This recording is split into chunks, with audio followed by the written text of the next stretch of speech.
Hi hello friends, എല്ലാവർക്കും കാറ്റത്തെ കിളിക്കൂടിൻ്റെ പുതിയ എപ്പിസോഡിലേക്ക് സ്വാഗതം. അപ്പോൾ നമ്മുടെ വീഡിയോ ആദ്യമായിട്ട് ആരെങ്കിലും കാണുന്നുണ്ടെങ്കിൽ വീഡിയോ ഇഷ്ടമാണെന്ന് വെച്ചാൽ ഒന്ന് ലൈക്കും ഹൈപ്പും ചെയ്ത് സപ്പോർട്ട് ചെയ്യാം. അങ്ങനെ സുഭാഷിനെ എങ്ങനെയെങ്കിലും ഒരു കല്യാണം കഴിപ്പിക്കണം എന്ന ഉറച്ച തീരുമാനവുമായി നിധി ഇറങ്ങിത്തിരിക്കുകയാണ് കേട്ടോ. അങ്ങനെ നിധി ഒരു കുടുംബത്തിന് കണ്ടുപിടിക്കുന്നുണ്ട് കേട്ടോ. അവരുമായിട്ട് സംസാരിക്കുന്നുണ്ട്. അങ്ങനെ അവർ പറയുന്നുണ്ട്, ഞങ്ങൾ ചെറുക്കനെ വീടൊക്കെ കാണാൻ വേണ്ടിയിട്ട് ആദ്യം നിങ്ങളുടെ വീട്ടിലേക്ക് വരാം, അതിനുശേഷം ജാതകമൊക്കെ ഒന്ന് ഒത്തുനോക്കി ഞങ്ങൾ വന്ന് ചെക്കനെ കണ്ട് കാര്യങ്ങളൊക്കെ സംസാരിച്ചതിന് ശേഷം ഞങ്ങൾക്ക് ഇഷ്ടപ്പെടുകയാണെങ്കിൽ മാത്രം ഞങ്ങളുടെ വീട്ടിൽ വന്ന് പെണ്ണ് കാണുകയൊക്കെ ചെയ്താൽ മതി എന്നൊരു ഡിമാൻഡ് അവർ വെക്കുന്നുണ്ട്. നിധി അതിന് ഓക്കെ പറയുന്നുണ്ട്. വേറെ ഒന്നും കൊണ്ടല്ല, അവര് വന്ന് ആ വീടും സ്ഥലവും ചുറ്റുപാടൊക്കെ കണ്ട് അവർക്ക് ഓക്കെ ആയെങ്കിൽ നമ്മൾ പെണ്ണ് കാണാൻ പോയാൽ മതിയല്ലോ. സുഭാഷേട്ടനാണെങ്കിൽ ഇപ്പൊ തീരെ ഇതിനോടൊന്നും ഇൻട്രസ്റ്റ് ഇല്ലാതെ നടക്കുകയാണ്. അപ്പൊ അവർക്ക് ഇഷ്ടപ്പെട്ടിട്ടുണ്ടെങ്കിൽ സുഭാഷേട്ടനെയും അവർക്ക് ഇഷ്ടപ്പെട്ട് കഴിഞ്ഞാൽ പിന്നെ നമ്മുടെ ഭാഗത്ത് നിന്ന് പോകുമ്പോൾ അതിനൊരു പ്രശ്നമില്ലല്ലോ. പെണ്ണിനെയും പെണ്ണിന്റെ വീട്ടുകാർക്കും ഇഷ്ടപ്പെട്ട് കഴിഞ്ഞാൽ പിന്നെ പെണ്ണിനോട് സംസാരിക്കേണ്ട ആവശ്യമില്ലല്ലോ. അങ്ങനെയൊക്കെ നല്ല പോസിറ്റീവായിട്ട് നിധി അവരെ ചോദിച്ചതിന് എടുക്കുക ചെയ്തേട്ടോ. അങ്ങനെ നിധി വീട്ടില് ഈ കാര്യങ്ങൾ സംസാരിക്കുന്നുണ്ട്. സുധീഷിനോടും ഹരീഷിനോടും നികേഷിനോടൊക്കെ പറയുമ്പോൾ അവർക്ക് ഓക്കെയാണ് കേട്ടോ. അപ്പോഴും ഇവർ സുഭാഷിനോട് ഈ കാര്യം പറഞ്ഞിട്ടുണ്ടായിരിക്കില്ല. സുഭാഷേട്ടൻ ചീത്ത പറയുമോ, സുഭാഷേട്ടൻ എങ്ങനെ അത് എടുക്കും, അല്ലെങ്കിൽ ഒന്നെങ്കിൽ അത് മുടക്കാൻ നോക്കുമോ, ഇപ്പൊ അതൊന്നും വേണ്ട എന്ന് ഷാടിയും പിടിക്കുകയൊക്കെ സുഭാഷേട്ടൻ ചെയ്താലോ എന്ന് വിചാരിച്ച് സുഭാഷേട്ടനോട് അത് മറച്ചു വെക്കാണ് ഇവരൊക്കെ മറച്ചു വെക്കാനാണ് ഇവരൊക്കെ തീരുമാനിക്കുക കേട്ടോ. അങ്ങനെ പെണ്ണിൻ്റെ വീട്ടുകാർ വന്നു കഴിഞ്ഞ് കഴിഞ്ഞാൽ അവർ ജാതകമൊക്കെ ചോദിക്കാൻ ചാൻസ് ഉണ്ട്. എന്തായാലും ഇനി നമ്മൾ കല്യാണ ആലോചനകൾ നടത്താൻ പോവാണല്ലോ, പെണ്ണ് തിരയാൻ പോവാണല്ലോ. അപ്പോൾ എന്തായാലും സുഭാഷ് ഏട്ടൻ്റെ ജാതകം എങ്ങനെയെങ്കിലും തപ്പിപ്പിടിക്കണം. ജാതകം ഇവിടെ ഉണ്ടോ, അല്ലെങ്കിൽ പുതിയ ഒരെണ്ണം എഴുതിക്കണം എന്ന് നിധി പറയുന്നുണ്ട് കേട്ടോ. അങ്ങനെ സുധീഷ് അച്ഛനോട് ചോദിക്കുന്നുണ്ട്, സുഭാഷ് ഏട്ടൻ്റെ ജാതകം ഇതിനു മുന്നേ എഴുതിച്ചിട്ടുണ്ടോ, അതിവിടെ ഉണ്ടോ എന്നൊക്കെ ചോദിക്കുന്നുണ്ട് കേട്ടോ. അപ്പോൾ അച്ഛൻ പറയുന്നുണ്ട്, എനിക്കറിയില്ല, എനിക്ക് ഓർമ്മയില്ല എന്നൊക്കെ പറഞ്ഞ് തടി തപ്പുന്നുണ്ട് കേട്ടോ. അത് അങ്ങനെ പറഞ്ഞതുകൊണ്ട് തന്നെ സുധീഷും ഹരീഷും കൂടി ഒരു ജോത്സ്യനെ കാണാൻ പോകുന്നുണ്ട്. അയാളെ ഭീഷണിപ്പെടുത്തിയിട്ട് സുഭാഷേട്ടന് നല്ലൊരു ജാതകം എഴുത്തരണം പറയുന്നുണ്ട് കേട്ടോ. അങ്ങനെ ഭീഷണിപ്പെടുത്താനുള്ള സാഹചര്യം എന്ന് പറഞ്ഞു കഴിഞ്ഞാൽ അവർ ഒരുപാട് നേരം വെയിറ്റ് ചെയ്യുന്നുണ്ട് കേട്ടോ. അവിടെ കുറേ ആൾക്കാരുണ്ട് ജോത്സ്യനെ കാണാൻ വേണ്ടിയിട്ട്. അങ്ങനെ ജോത്സ്യൻ്റെ അടുത്ത് ചെല്ലുമ്പോൾ ഒരു ജാതകം എത്തരണം എന്ന് പറയുമ്പോൾ അയാൾ പറയും, ജനിച്ച സമയവും ജനിച്ച ഡേറ്റും ജനിച്ച നാളും വേണമെന്ന് പറയുന്നുണ്ട് കേട്ടോ. അപ്പോൾ പറയും, സമയമൊന്നും ഞങ്ങൾക്ക് അറിയില്ല, നിങ്ങൾ ആ ജനിച്ച ഡേറ്റ് പറയാമല്ലോ, ആ ഡേറ്റിന് നല്ലൊരു സമയം നോക്കി ഒരു ജാതകം തന്നാൽ മതി. ഇങ്ങനൊരു കല്യാണത്തിന് വേണ്ടിയിട്ടാണ്, ഞങ്ങളുടെ ഏട്ടൻ്റെ കല്യാണം നന്നായിട്ട് നടക്കാൻ വേണ്ടി എല്ലാ നാളുകൾക്കും ചേരുന്ന തരത്തിലുള്ളൊരു ജാതകം തന്നാൽ മതി, വല്ലാണ്ട് കഷ്ടപ്പെടുന്നു വേണ്ട എന്നൊക്കെ ഭീഷണിപ്പെടുത്തുന്നത് പോലെ പറയുന്നുണ്ട്. അപ്പോൾ അയാൾ പറയുന്നുണ്ട്, അങ്ങനെയൊന്നും എഴുതി തരാൻ പറ്റില്ല, കള്ളൊന്നും എനിക്ക് ജാതകത്തിൽ എഴുതി തരാൻ പറ്റില്ല എന്നൊക്കെ പറയുന്നുണ്ട് കേട്ടോ. അപ്പോൾ സുധീഷ് ഭീഷണിപ്പെടുത്തി അയാളെ കൊണ്ടൊരു ജാതകം എഴുതിക്കുന്നുണ്ട് കേട്ടോ. അപ്പോൾ അയാൾ അവർ വിചാരിച്ചിരിക്കുന്ന ഇവരെ പേടിച്ച് നല്ല ജാതകം എഴുതി തന്നു എന്നാണ് കേട്ടോ ഹരീഷും സുധീഷും വിചാരിച്ചിട്ടുണ്ടായിരിക്കാം. അങ്ങനെയൊക്കെ ജാതകമൊക്കെ മേടിച്ച് ഇവർ വീട്ടിലേക്ക് പോകുന്നുണ്ട്. അന്ന് രാവിലെയാണ് പെണ്ണിൻ്റെ വീട്ടുകാരൊക്കെ വരുന്നത് കേട്ടോ.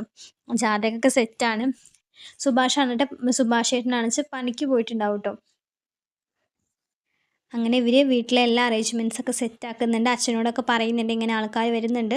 അപ്പോൾ അച്ഛനൊരു തമാശയ്ക്ക് പറയുന്നുണ്ട്, സാധാരണ നമ്മളെല്ലാവരും കൂടി ചായയും കടിയും കഴിക്കാൻ വേണ്ടിയിട്ട് വേറെ വീട്ടിലേക്കല്ലേ പോവുക, പ്രാവശ്യം എന്താ നേരെ തിരിച്ചായോ, ഇന്നെന്താ പെണ്ണിൻ്റെ വീട്ടുകാർ ഇങ്ങോട്ട് വരുന്നത് എന്നൊക്കെ ഒരു കുശലം ചോദിക്കുന്നുണ്ട് കേട്ടോ. പക്ഷെ അതാർക്കും പിടിക്കുന്നുണ്ടാവില്ല കേട്ടോ. അങ്ങനെ നിധി പറയുന്നുണ്ട്, നിങ്ങൾ കൂടുതലൊന്നും ഇങ്ങോട്ട് പറയണ്ട, അവർ വരുമ്പോൾ മിണ്ടാതെ ഒരു ഭാഗത്ത് ഇരുന്നാൽ മാത്രം മതി എന്ന് പറയുന്നുണ്ട് കേട്ടോ. ഓ ആയിക്കോട്ടെ മാഡം, ഞാൻ മിണ്ടാതെ എവിടെയെങ്കിലും ഒതുങ്ങി നിന്നോളാം അതുപോലെ എന്ന് പറയുന്നുണ്ട് കേട്ടോ തിരിച്ച് അച്ഛനും. അങ്ങനെ ഹരീഷ് പോയിട്ട് സുഭാഷിനെ പെട്ടെന്ന് വിളിച്ചുകൊണ്ട് വരുന്നുണ്ട്. അപ്പോൾ സുഭാഷ് എന്ത് പ്രശ്നമാണ് വിചാരിച്ച് പേടിച്ചിട്ട് വന്നിട്ട് നിധിയോട് ചോദിക്കുന്നുണ്ട്, എന്താ മോളെ ഒക്കെ ഓക്കെ അല്ലേ എന്ന് ചോദിക്കുന്നുണ്ട് കേട്ടോ. അപ്പോൾ നിധി പറയുന്നുണ്ട്, എന്ത് പറ്റി സുഭാഷ് ഏട്ടൻ്റെ മുഖത്തൊരു പേടി. അല്ല, ഹരീഷ് വന്നിട്ട് വേഗം സീരിയസ് ആയിട്ടൊരു കാര്യമുണ്ട്, അർജൻറ്റാണെന്ന് പറഞ്ഞിട്ട് എന്നെ സൈറ്റിൽ നിന്ന് കൂട്ടിക്കൊണ്ട് വന്നു, ഏതാണെന്നൊന്നും അവൻ എന്നോട് പറഞ്ഞില്ല എന്ന് പറയുന്നുണ്ട്. അപ്പോൾ നിധി ഹരീഷിനെ നോക്കുന്നുണ്ട്. പറഞ്ഞില്ലേ എന്ന് ചോദിക്കുന്നുണ്ട് കേട്ടോ. ഇല്ല എന്ന് ഹരീഷ് തലയാട്ടുന്നുണ്ട്.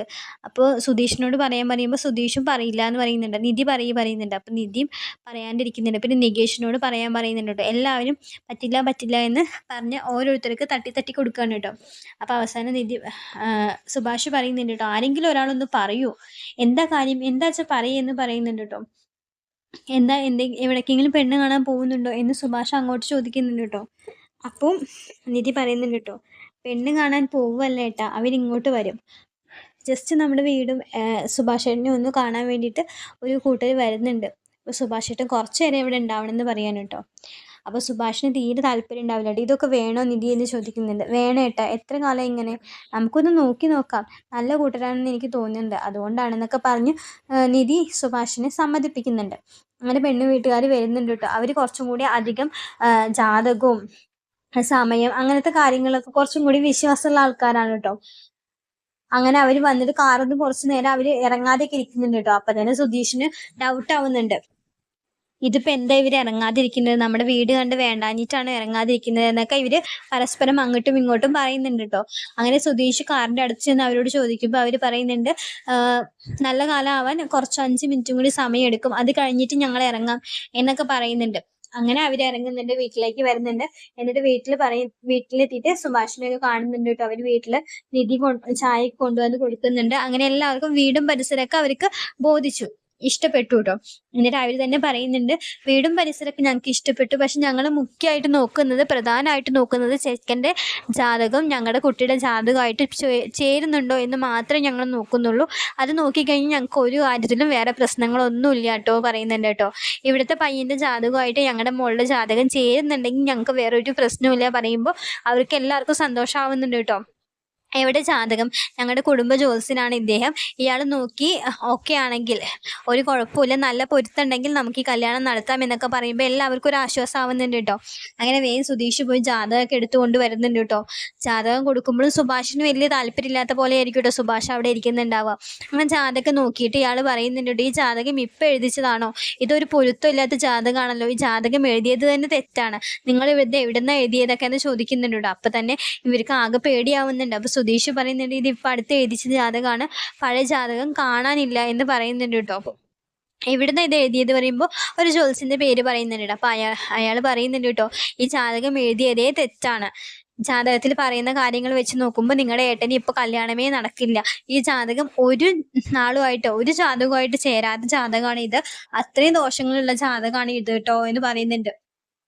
അപ്പൊ അവർക്ക് മനസ്സിലായി, ആ ജ്യോത്സ്യൻ ഞങ്ങൾക്ക് പണി തന്നതാണെന്ന് അവർക്ക് മനസ്സിലായി. കാരണം ഇവർ ഭീഷണിപ്പെടുത്തിയത് കൊണ്ട് തന്നെ ഒരു നന്നല്ലാത്ത ജാതകം ആണ് അയാൾ എഴുതി കൊടുത്തിരിക്കുന്നതെന്ന് ഇവർക്ക് ബോധ്യമാവുന്നുണ്ട് കേട്ടോ.